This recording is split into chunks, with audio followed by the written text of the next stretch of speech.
I committed my crime at 15, and my crime was attempted murder. So by the time I was going through my crime in courts and everything, I ended up being sentenced to life plus 9 years for attempted murder and sentenced to do my time in an adult facility. I served 18 years when I was incarcerated, but one thing I always knew is that once I was released, I wanted to work with kids because I wanted to give them something to know. I wanted to give them a piece of what I've been through to at least mirror what their future would look like if they continued on the path that what they would do. I started looking at a program which was right down the street from me.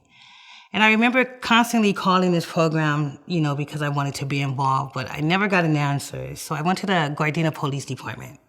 And I'm like, hey, there's a program right across the street with a name on it, but I never reach anyone. Who runs the program? And they're like, hey, that is Lieutenant so-and-so. And I'm like, do you know when I can reach him? And they're like, yeah, just come after 3:00 on this day. And I'm like, okay. So every day at 3:00 on a Thursday, I kept going to this program, knocking on the door, but I never got an answer until one day I was like, I'm gonna come Wednesday, probably at 2:00, just to see. And I did. I went on a Wednesday at 2:00 and I knocked on the door and this lieutenant answered and I'm like, hey, my name is Lakeisha, and I gave him my story. I told him I was one of the first juveniles to be tried as an adult, that I served 18 years, and if there was anything that I could help with this program, it would really mean a lot to me. So he took me in and we talked more, and he's like, wow, when can you start? Because we're actually taking in caseworkers, but what I would love is for you to take on a class. What is it that you do?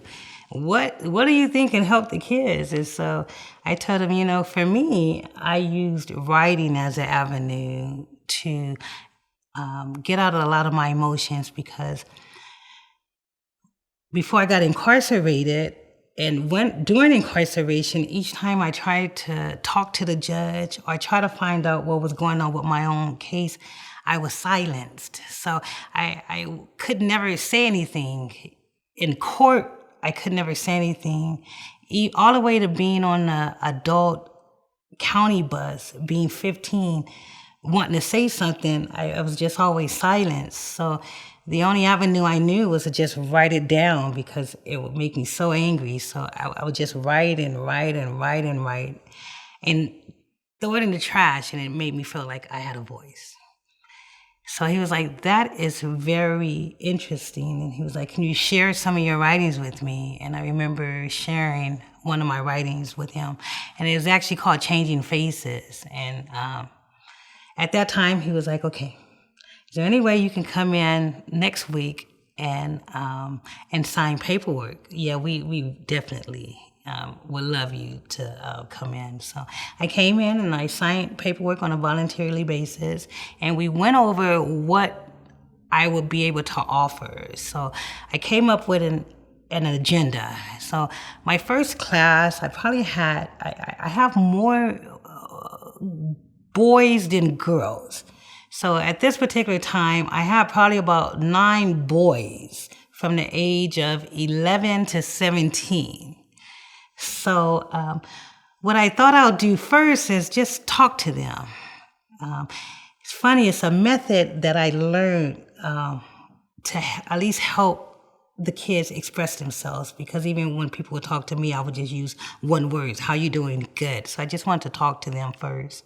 So the great thing is I had the opportunity to grab their files, because I wanted to know who I was talking to. So I'm like, hey, let me see what they're in here for. So most of the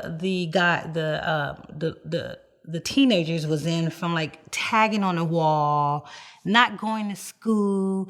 The program is very interested in parents being involved. So a lot of parents called in to have their children go there for other reasons. So some of the kids in my class were writing on the wall, not going to school, and drugs. So what I thought I would do is I'll ask the kids, because I wanted to establish some type of trust with him, So I went one by one. And first what I started with was, hey, guys, tell me something about yourself that when people, look at you, they can't tell. And I always like to break the mood like that. So I started with, when people look at me, they can't tell that I served, 18 years in prison. And so that just really caught their, attention. So they wanted to be involved, and they was like, I don't know what to say. And I was like, well, do you snore at night? And they're like, oh yeah, when people look at me, they don't know I snore at night. And, and just other things. Tell me things that you do at home that you don't think people would do. So it actually started a really good conversation with the kids. And then the class that I teach is only 1 hour. So what I thought I would do is focus on a few key things with them that I noticed that we're missing today. And that's introductory, and who you are, and looking at people in the eye when they talk to you, and giving a good handshake. So those were the first 3 things that I wanted to start, because I had all boys, was, hey, what's your name? And take their hand. And no, they did not understand what the first impression was. So I thought, that's what I'm going to start with. So I got the lieutenant and the police department involved in coming in and telling them their first impression when their dads or someone of a man figure taught them how to handshake, and how people judge you by that when they first meet you. And the kids are very intrigued by that. So we did like 2 weeks of this, and that 3rd week, because when they come in, hi, my name is so-and-so. I mean, they were very proud of those handshakes, because they didn't know. And I just told them that, as they went into their future, it was very important. So that's how my first introductories went with the class.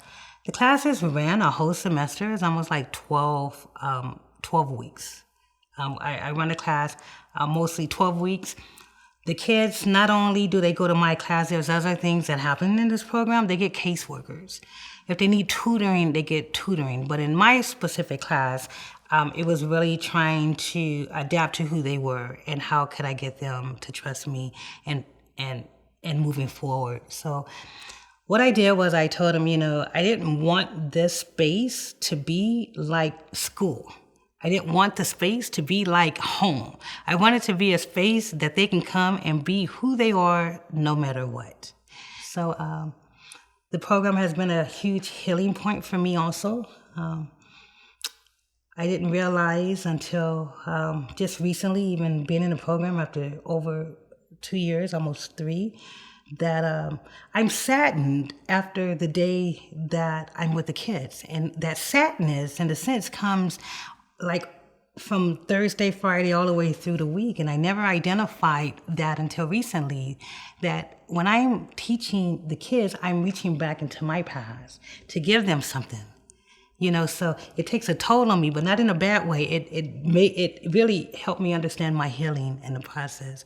And I let them know that, me being here with you guys is helping me heal.